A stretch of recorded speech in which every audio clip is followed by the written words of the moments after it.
All right, and we are live. So, good morning, good afternoon, and good evening to our viewers wherever you are in the world. Welcome to our February live code session. My name is Anish, and last time we learned about container security. Today, however, we're looking at AWS security, or to be more specific, access control policies for AWS IAM. I have with me Rajesh Kanumuru, Cloud Security Lead at AppSecEngineer, and the guy who's building a brand new IAM playground for AWS. In fact, this live session will be showcasing this hands on playground, which will be releasing next week. So stay tuned for updates from AppSecEngineer. But that's enough from me. Over to you, Rajesh. Thank you, Anish. Thank you, Anish, for the wonderful introduction. Hello, everyone. I hope you are doing great today. Welcome to the session on policy evolution logic. I am super excited to have you here. I am Rajesh Kanumuru. I work at AppSec Engineer as a cloud security lead. Being a cloud security lead, I am responsible for ensuring the security of an organization's data and systems in a cloud computing environment. This also includes implementing security measures, monitoring for potential threats within the AWS environments, along with responding to security incidents. I do active research with respect to changing trends to the security in the cloud. I am one of the instructor and content creator at AppSec Engineer. Let's have a look at agenda for the session. We will have a look we'll have a look at how evaluating policies within a single AWS account works, such as evaluation of identity-based policies along with resource-based policies, and also identity-based policies along with the permission boundaries. Whereas we will be checking different use cases, like different scenarios, how the evaluation works between identity based policies and resource based policies, along with identity based policies with permission boundaries. Finally, we will have a finally we will look at AWS organization SCPs, which allows administrators to set a centralized policy to govern the use of AWS accounts and services within an organization. Finally, we have a real-time demo of all this. Let's get started. If you have any questions, feel free to ask in the chat box. I'll be happy to answer them as many as possible. What is policy evaluation? Like AWS policy evaluation logic refers to the process by which AWS determines whether a request should be allowed or denied based on the policies associated with the requester identity and the resource being accessed. To make it very simple, assume a scenario where you have created an IAM user named David and you have attached Amazon S3 full access to the user David, and you have one S3 bucket with the name ASC live code. Now, the user David try to access the objects present in the S3 bucket named ASC live code. Like whenever you send a request, AWS policy evaluation comes into the picture and it will evaluate based on the policies attached to it. If you have an allow permission within your identity based policy or resource based policy, then you will be able to access the contents present in the ASC live bucket. This is a this is one of the scenario how it works. It's not only uh, you'll have a you'll have an outcome of allow and deny. Whereas there are two different kinds of policies. The first kind of policy is guardrails policy, and the other is grant policy. Whereas guardrail policy, the name suggests, which helps to limit the user's permissions. Its primary process is not to grant any not to grant any permissions. Organization SCPs, permission boundaries, and session policies will comes under guardrail policy. Under grant policy, we have identity-based policy and resource-based policies in which the grant policies gives grants permissions to the AWS users, roles, and other AWS identities, other entities. We'll be discussing each of them in detail in next few minutes, and we'll have a detailed overview of all these key parameters. Like how does the evaluation happens? Let's assume we have created a new IAM user named David, and we have an EC2 instance. Now, by default, the decision starts with an implicit deny. What does mean an implicit deny? Think of a scenario. As I have conveyed, you have a user named David with no policy attached to the user, and you have an EC2 instance which is up and running, and the user David want to access the EC2 instance. Maybe he want to SSH into the EC2 instance, or else he want to make some sort of actions like shutting down the EC2 instance, or else terminating the EC2 instance. Now you have like the by default the decision starts with implicit deny. To access any resource, it will be an implicit deny. Since you didn't have any policy attached, it's an implicit deny. If any of the policy have been attached, then it might be the outcome will be an allow or deny. Since we have a user David with no policy attached, we are not even saying allow or deny to access the EC2 instance. At the end, the outcome will be an implicit deny, since we are not allowing or denying it. Now, for the same user David, I have applied a policy with deny to access the EC2 instance. Again, the decision, like whenever the David try to access the EC2 instance, the decision starts with implicit deny, and then the policy is evaluated based on what has been attached to the user David. Now we have attached a deny policy to the user David. Since there is an explicit deny, access to the EC2 instance will be denied in this case.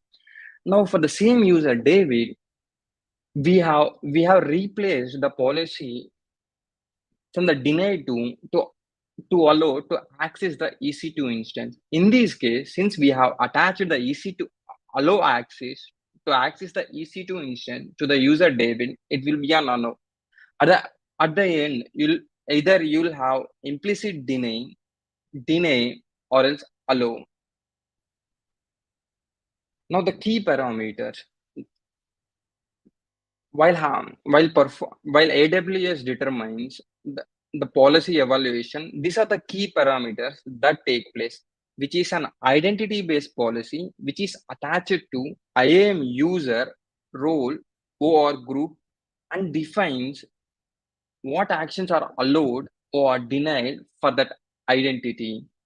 The second key parameter is resource-based policy, in which resource-based policies apply to a resource and defines which actions are allowed or denied for a specific principle, such as IAM user, role, or account on that resource. Resource-based policies such as Amazon S3, SNS, SQS, and many more. As we are aware that identity-based policies and resource-based policies are part of grant policies. And our next thing is IAM permission boundaries, which is an advanced feature to set the maximum permission that an identity-based policy can grant to the IAM user or role. And the next thing is session policy. Sorry. And the next one is the SCPs, which are commonly known as service control policies, which defines what actions on a principal entity, such as AWS account, IAM user, or role, is allowed to perform in AWS. And the final one is session policy. Session policy is an inline policy which helps in setting maximum permission for the session. Whenever we'll have a detailed discussion of all these key parameters one by one in the coming like let's have a basics of IAM 101. The images itself indicates that we are going to discuss about the IAM users, IAM groups, and the IAM role. Whereas an AWS IAM user is an unique identity that represents a person that uses the AWS services. An IAM user is granted permissions to perform AWS actions and actions and access AWS resources. We can attach permissions to the user directly to the IAM user. The next one is IAM group, whereas IAM group is a collection of IAM users. You can use IAM groups to assign permissions to multiple IAM users, making it easier to manage as a single entity. When a user is added to a group, the user inherits the permissions assigned to the group. In this case, you no need to, whenever you create a user, you can add it to the group. Whatever the permissions that have been attached to the group will be inherited by the newly added user to the newly added user. The next one is IAM role. IAM role does not have its own permanent set of AWS credentials, but instead it is assumed by an AWS service or an application running in an EC2 or any other trusted entity. Whenever a role is assumed, you will get an short-term credentials to delegate access to the AWS resources without sharing long-term credentials.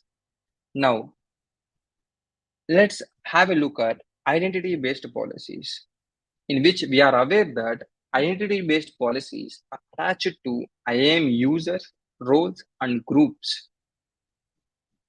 Let's have a let's have a look at this sample snippet.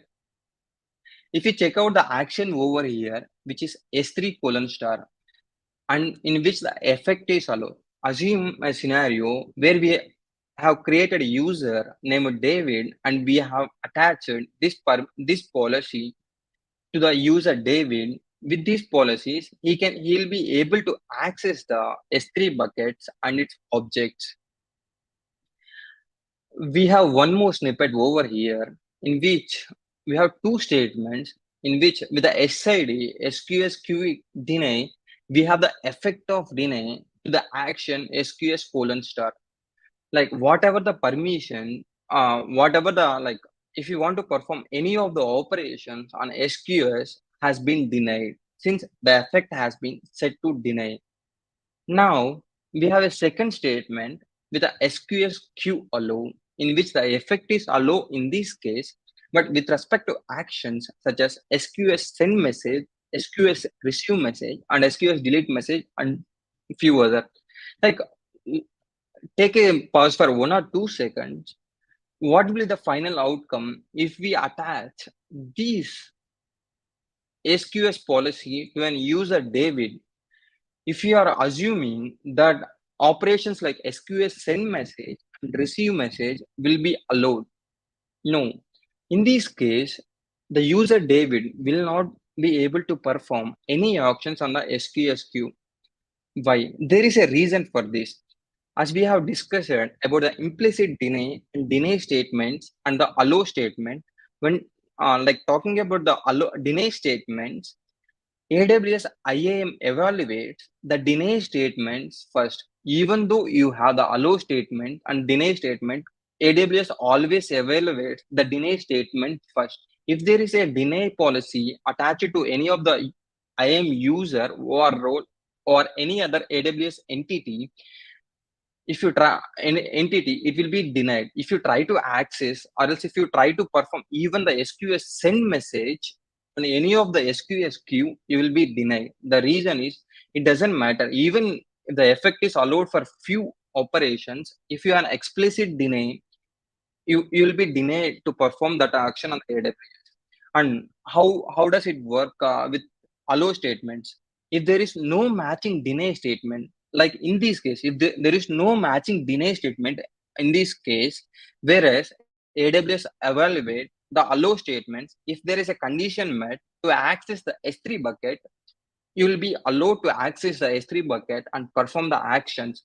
It's not limited to S3, and also even this policy is not limited to SQS. Now, let's have a look at resource-based policies. Like the image itself indicates that it's just a combination of resource-based policy and identity-based policy.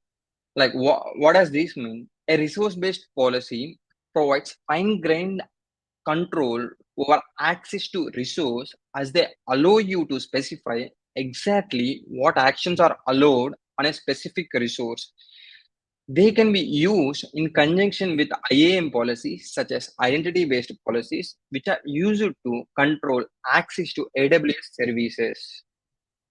Like resource-based policies such as Amazon S3, we have SQS, SNS, and then KMS, Secret Manager, and few other services as well. Now, let's see with an example. Now, so far we have been discussing with a single AWS IAM user named David. Now, let's bring two other users to our story. Now, totally we have three IAM users. One is named with David, and the other is James, and the final one is Lisa. Whereas we have a snippet over here. This is an resource-based policy in which this will be applied at S3 bucket level, which is an S3 bucket policy. If you check out the statements over here, we have two statements. In the statement one, we have for the action S3 colon star, in which he'll be able to perform all the actions, or else he'll be denied for all the actions based on the effect. Since in this case the effect is denied for the resource, like what is the resource, and the resource name is, and the bucket name is ASC live code. What is the principal?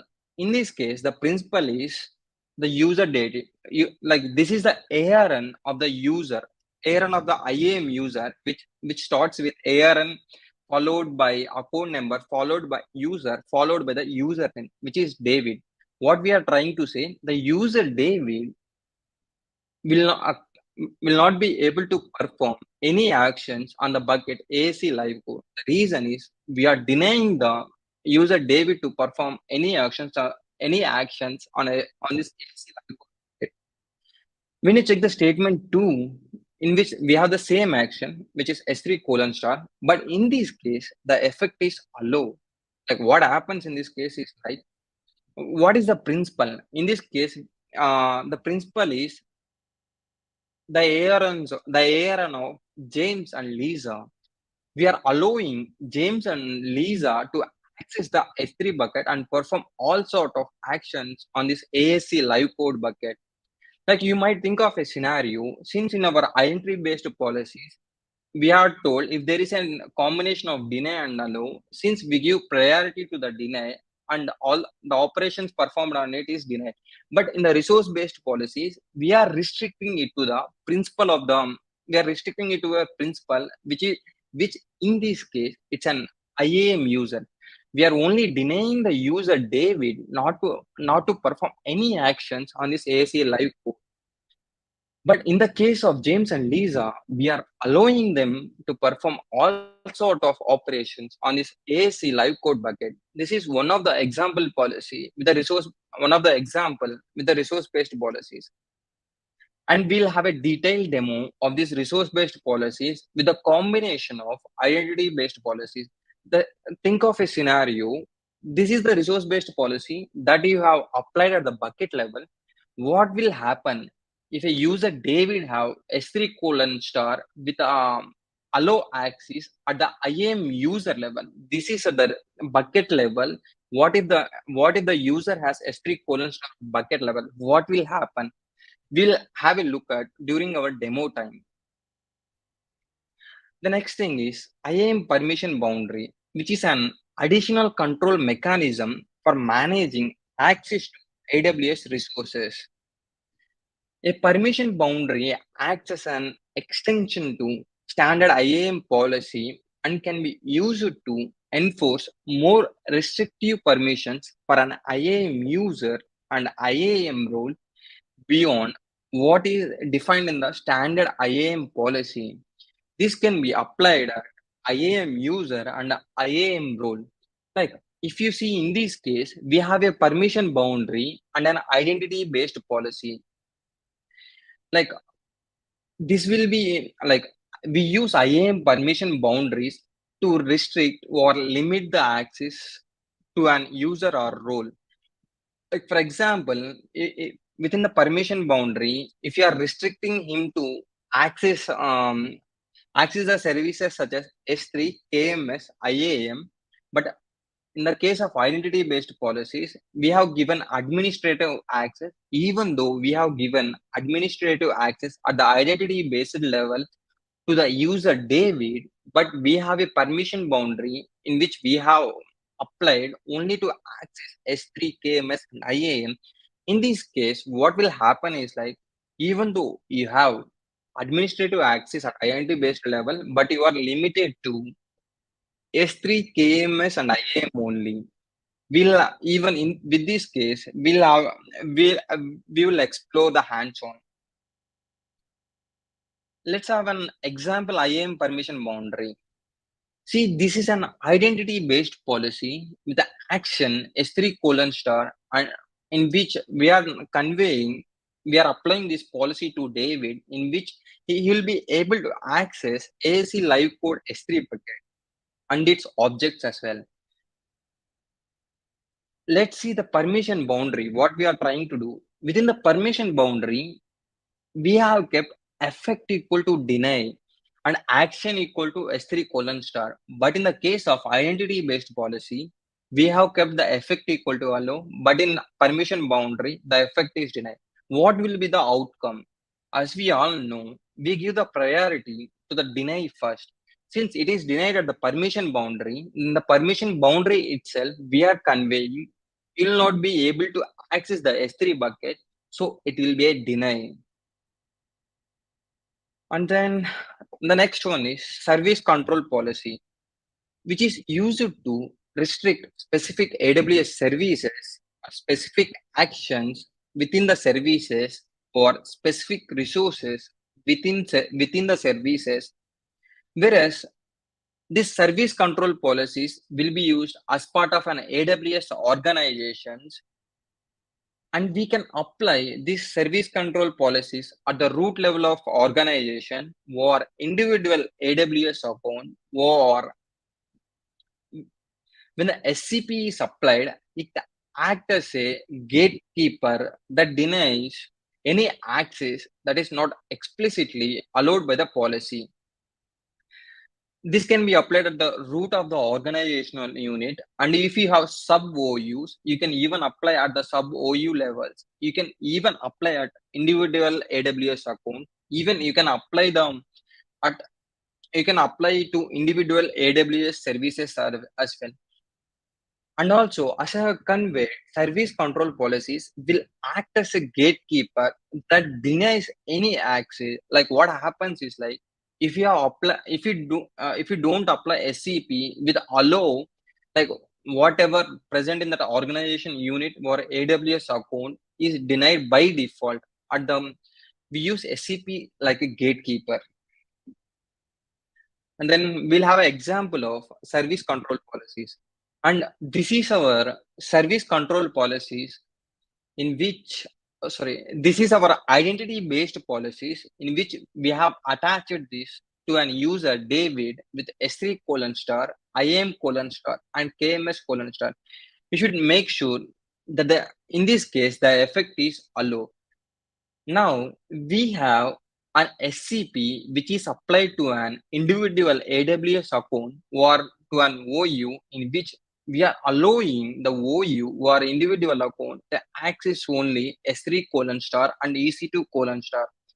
Even though in this case, at the SCP level, only we are giving only to access S3 and EC2, but we have given to the user David to even access IAM colon star and KMS colon star, but the user David will not be able to access the services such as IAM colon star and KMS colon star. Since the reason is only if it is allowed at the allowed using service control policies, you'll be able to access as an individual IAM user, even though you have the permissions.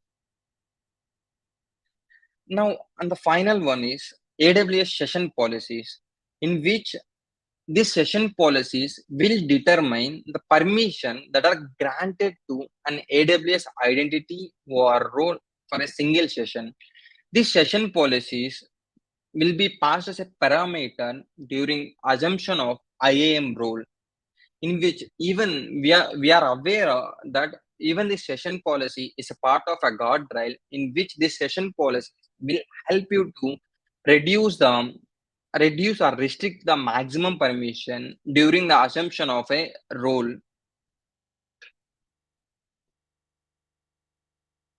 Now, this is how the policy evaluation happens.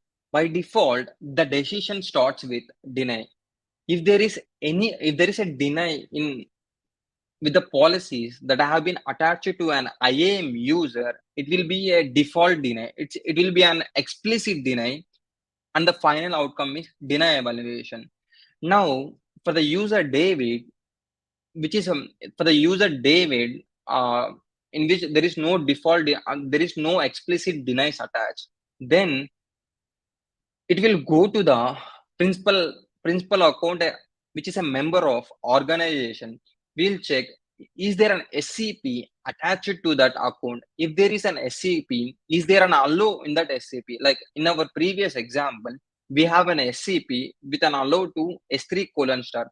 Yeah, there is an allow within the SCP. Then we will move on to resource-based policy. You might have a query. What if our AWS account is not part of an AWS organization? If there is no SCP present, it will directly move on to the resource-based policies. Now, since we have an allow in the SCP, then we are moving to the next step of resource-based policies. Now, you might have a query. Like, there are only few services which have resource-based policies. What if the services such as EC2 or IAM or Route 53, this CloudFront, this kind of services? What if while you are trying to access and AWS trying to evaluate those, if whatever the services that you are trying to access, if it does not has a resource based policies, then it will move on to identity based policies. But in our case, let's assume we are trying to access an S3 bucket. Does a resource based policy has an allow? Yeah. In the case of in the case of James and Lisa, we had an allow. But in the case of but in the we had an allow, so we will check the resource based policy, and once it is allowed, they'll be able to access the S3 bucket. Then we will move on. Like, consider the user David is trying to access EC2 resource in this case. Now we will move on to identity based policies. Then we will check. In the case of David, initially we didn't attach any identity based policies. We will check if there is any identity based policy attached to the user David. If there is, sorry, oh, sorry, give me a second. There is some issue with my screen sharing. I hope we are back. In the case of, since we didn't apply any identity-based policy for the user David initially, while evaluating the policy, since there is no identity-based policy, it will be the final decision is denied. But later on, we have attached an allow policy to access the EC2 resource. Yes, there is an identity based policy. Then here is the logic. Is there an allow over here? Yes, we have an allow over here. Then we will move on to the next step, which is permission boundary. Since we have access, since we have allow to access EC2, but in this case, they'll check, do we have a permission boundary attached to the user David? In the case of David, if there is no permission boundary attached to the David, it then move on to the session principal. No, in our case, let's assume there is an permission boundary, there is a permission boundary set for the user David, then we will check, is there an allow in the permission boundary? If there is no, since in our previous example there is a deny in the permission boundary, if it is the case of deny, and the final decision will be in the final decision, the decision will be denied. But is there an allow? Think of a scenario, even in the permission boundary there was an allow. Then we will move on to the next thing, which is a session principle. Is there a session principle? Is it a session principle which is trying to access the EC2? No, it's the IAM user which is trying to access the EC2. In this case, since it has passed all these steps and in which allow on everything, then the final decision will be allow, and the final decision will be an allow.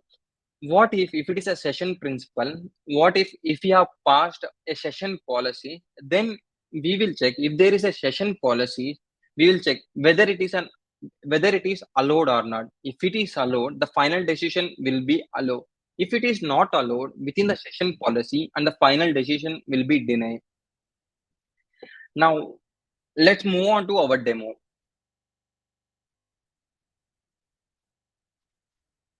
Now we are our lab is ready over here, and I have provisioned the lab. We'll be able to access this over here. See, we have few Terraform artifacts. We'll have a look what these are exactly doing. We have an S3 bucket. Before getting into S3, we'll start with the IAM. We are creating a random string. Then we are creating an IAM user with the name ASU user1 followed by some random string. Then we are creating a login profile to the IAM user1. And then we are creating an IAM policy with the action S3 colon star. Think of a scenario for the user1. We have an action with S3 colon star with an effect equal to allow. We are allowing the user1 to access the S3 buckets and perform all sort of operations. Now we are attaching this policy to the user1. Then next we are creating user2 with the prefix ASC user2 followed by some random string. Then for the user2, we are applying some permission boundary. We'll have a detailed, we'll go through this permission boundary as well. Before that, we are creating some IAM policy, which is S3 colon star with effect equal to allow on the resource on the bucket, something like ASC live code. We are allowing the user 2 as well to perform all sort of actions. But let's have a look at now. Next, we are attaching this policy to the user 2. Now we are creating some login profile, same as a user 1. Then now the real things come. Since I have told, we are applying some permission boundary to the user 2. Here in this case, the effect equal to deny and action is S3 colon star. At the permission boundary level, we are conveying this user 2 will not. We are setting some permission boundary that he should not access the S3 bucket, and he is limited not to access the S3 bucket, even though we have allowed the user to access the S3 at an identity by attaching identity based policy. But at permission boundary, we are having a limitation of not to access the S3 bucket. Now we are creating one more user. What happens with this user is like, we are creating the same login profile, and also we have the same permission such as S3 colon star and allow, but we are not applying any permission boundary to the user 3. And also we are just generating access keys, secret access keys for all 3 users. Now, just to brief out one more time, we are creating 3 users, user 1, user 2, and user 3 in this case. And finally, for all 3 users at the identity based level, we are giving the allow permissions to perform all sort of actions on S3 colon star on a specific S3 bucket. But for the user 2, what we have applied some permission boundary to not to access the S3 bucket. Now, let's look at S3. In this case, we are creating some AWS S3 bucket, followed by we are blocking all sort of public operations. Then we are uploading some image. It's not visible over here. When I download it, it will be able you'll be able to see this. We are uploading this object to this AWS S3 bucket. Now the real things come here. Now we have an AWS S3 bucket policy. What this policy actually does. Within these policies, we have two statements. Let's go through the first statement. We are saying action equal to S3 colon star with effect equal to allow to perform list and to perform all sort of operations, but only for this, like on the principle for user 2 and user 3 only. At the resource based level, we are conveying user 2 and user 2 and user 3 can access, can perform list object, delete object, put object, all sort of operations on the specific S3 bucket, which is starting with the name AAC S3 IAM playground. We are allowing user 2 and user 3 at resource based level, but we are denying user 1 at the bucket level. When you talk, what happened in the IAM is like, for the user 1 we have attached an identity policy in which it can access the S3 bucket, but at the resource based level we are saying user 1 should not access the S3 bucket with an explicit deny. The final, if the user 1 try to access the S3 bucket or try to list the object or try to get the objects using user 1, he'll be denied. He should get an access denied. But in the case of user 2, at the identity based level, even though we have given S3 colon star with effect equal to allow, but at the permission boundary we have conveyed it is denied. We all know, right? Even though we have allowed the resource based policy, but we have a deny at the permission boundary or at the identity based policy, the user 2 will be explicitly denied as well. But in the case of user 3, he is allowed at a IAM user level, and also he is allowed at a resource based level using the resource based policy. Only the user 3 should be able to access, such as getting the objects, listing the objects, to have a detailed. No, sorry. Now, if you check out, we have provision using Terraform. We have deployed all our stack. If you check out the things, let me go to IAM. We totally created 3 users using this Terraform script, starting with AAC user 1, user 2, and user 3. For the AAC user 1, we have action equal to S3 colon star on this specific bucket, and there is no permission boundary set for the user 1. But for the user 2, as I have conveyed, we have a permission boundary with S3 with effect equal to deny on S3 colon star. And then for user 3, we didn't have any permission boundaries applied, but we have an identity policy which allows the operations for the user 3 on the S3 bucket. And we have created one S3 bucket with the name AAC S3 IAM playground. And we have one object with the key AAC.png, followed by, if you check out the bucket policy, whatever I have explained the Terraform script, the same thing. We are allowing for the user 2 and user 3, but we are denying for the user 1. If you check it out, AC user 1, we have an effect equal to deny to perform S3 colon star for the user 1. Let's try it out. What I have made is like AWS. I have configured all 3 users using their access keys and secret access keys. Access key and secret access key. I'm just getting the identity. User 1 is not found. Yeah, I got it. It will be capital U. It's just a typo. See, we have like this identity belongs to the user one. Let's try to list the objects present in the bucket.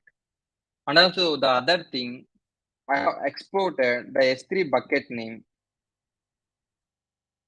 It'll get the bucket name as AS3 IAM Playground.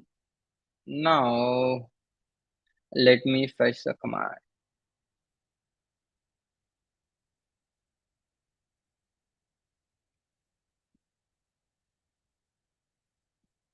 As I have conveyed, even though INT policy which allows to perform S3 colon star, but at the resource based level, user one is denied, and the outcome should be it should have access denied. As expected, it is access denied. Since if there is a deny in any of the policy, it will override any allow attached to the IAM entity. Now let's perform the same thing for the user 2. I have configured the user 2 credentials with a profile user 2. Even for the user 2, the access is denied. The reason behind this is at the permission boundary in which we have applied S3 colon star with a deny effect. That is the reason in which it is denied. Now let's try the same thing with the user 3. The user 3, we are able to list the we are able to get the object. We are able to get the object for the user 3. Now let's try to view the object. No, we are able to get the object. Let's actually get the object. Sorry.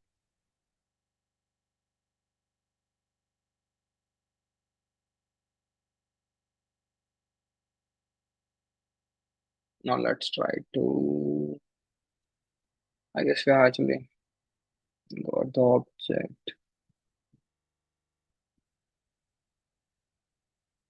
Actually, we are just using the same name. I'll rename it. That is the reason.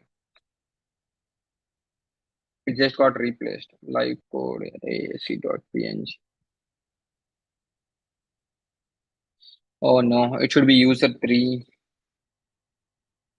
See, now we have got we have downloaded the object in which we are able to access the contents present in the bucket that starts with AAC-IAM. If you view the object, let me bring it up over here. Give me a second. See, this is the object with the name live code AAC.png. We are able to list the object and we are able to get the object only using user 3. The reason behind that, we don't have any explicit deny for the user 3, even though at identity level and also permission boundary and also the resource based level. It is allowed at all the three places. Now we have one more demo. We have one more demo on using SCPs. How SCPs work? We have an AWS organization account in which we have enabled the AWS organizations. We have multiple OUs. Under each OU, we have assigned some AWS accounts. Now for this our live code, I have created one AWS OU and I have attached one AWS account with the account ID starting with 7977. Let's zoom it. 797. And I have attached one service control policy to this OU in which this will be applied both to the AWS account and to the OU. If you add one more account, one more AWS account to this OU, this policy will be applied to the new AWS account as well. What exactly we have in this service control policy? Let's have a look at service control policy. In this service control policies, we are conveying the you can perform operations such as S3 colon star, IAM colon star, KMS colon star on this AWS account. Like like how this works is like you have applied a service control policy in a such a way that whatever you define, like whatever you apply, like in this case what I'm trying to do is like with the effect equal to allow only for these three services S3 IAM KMS, only these three services in this account can be performed. Like I'll tell one more thing. Let's see IAM. Let's go to IAM. Sorry. Let's go to IAM. We have a user. We have one user with the name Rajesh-live code. We have attached an administrative access. What an like you are not limit like you have all sort of permission to perform any action within on this on this AWS bucket that start with 797. This is what identity policy indicates that has been applied to the Rajesh-live code IAM user. But in the case, but we have this AWS account is part of an AWS organization. Within the AWS organization, we have some maximum permission restrictions which are applied using SCP, in which we are conveying only these three services we can perform we can perform only these three services even though you have access, you are an administrator within this account. Let's try to confirm we are able to I have created a key in the KMS. Since we have access to KMS, I'll perform some operation like such as I'll try to delete this key, and I'm just setting a schedule deletion. Oh, I need to confirm, and I have kept a schedule deletion, and let me keep my name. I have successfully scheduled deletion for this key, and since we have access to IAM, KMS, and S3, we can perform all sort of actions on these three services. Let's try to access EC2. See, even though I am an administrator within this AWS account, and even I have been logged as with the IAM user Rajesh on live code with administrative privileges, but I'll not be able to access this any other services apart from KMS, IAM, and S3 only. The reason behind this, we have a restriction at the SCP level. I'll try to see you are not authorized to perform this operation. I can't even list the instances. I can't list elastic IPs. I can't have a look at auto scaling group. It's not limited to EC2. We'll try to check at VPC, and we'll try to check DynamoDB. We'll try to check some other services. See, we'll have an explicit in it. Even if I click on create table at the end,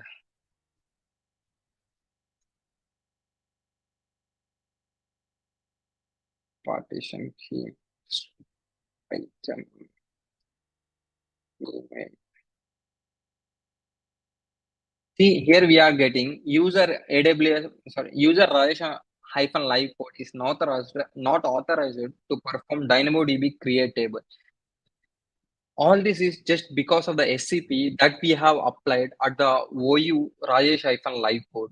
Now, I will, what I'll try to do is like, I'll attach one more SCP with AWS full access. I'm attaching a new SCP with AWS full access. Let's attach this policy. If you check out the policies now, we have attached directly one more policies, which is full AWS access, in which action equal to star and resource equal to star. In this case, at the SCP level, we are allowing this OU and whatever the accounts present in this OU to perform, uh, like whoever the users present in this bucket can perform all sort of action, such as create table, like creating new EC2 instances, creating DynamoDB, and creating VPCs. You are now you are you now have access since we have granted access at the SCP. Now, if I try to create a table, and the table will be created without any issues. See, we have created the table, and it's and the status is creating. It might take a minute or so. It will be created. Similarly, with respect to if I just give a refresh, since we have applied SCP, see we are able to see VPCs present in this account subnets. Since we have applied administrative access over here to you might have a question. What if I have administrative access applied at the service at the OU or at account level? Will I be able to access the DynamoDB and VPC? No. You should have identity based policy also, which allows you to perform all sort of actions. Since we are aware that SCP and session policies and permission boundaries are part of guardrail. They don't grant access. They set what you can do. But at the end of the day, it's identity based policies and resource based policies which grants you to perform some actions. Now let me come back to my presentation. Yeah, we are done with our demo. Then thank you. If anyone has any queries, please let me know in the chat box. I'll be happy to reply. And Anish, you can take over from here on. Yep. Thanks so much for that, Rajesh. So, we're at the end of our February live code session, and I'd like to thank all our amazing viewers who have joined us to learn about IAM policies for AWS. I really hope you learned something new because that was a fantastic live code session by Rajesh. So, thank him in the comments for us. So, by the way, don't forget that this is a practical demo which we showed off, and it's a part of an upcoming hands-on playground we'll be releasing on AppSecEngineer next week. So, if you're subscribed to AppSecEngineer, you'll be able to access this playground as soon as it releases. Thanks so much for sticking around, and we'll see you next month. Until then, bye bye.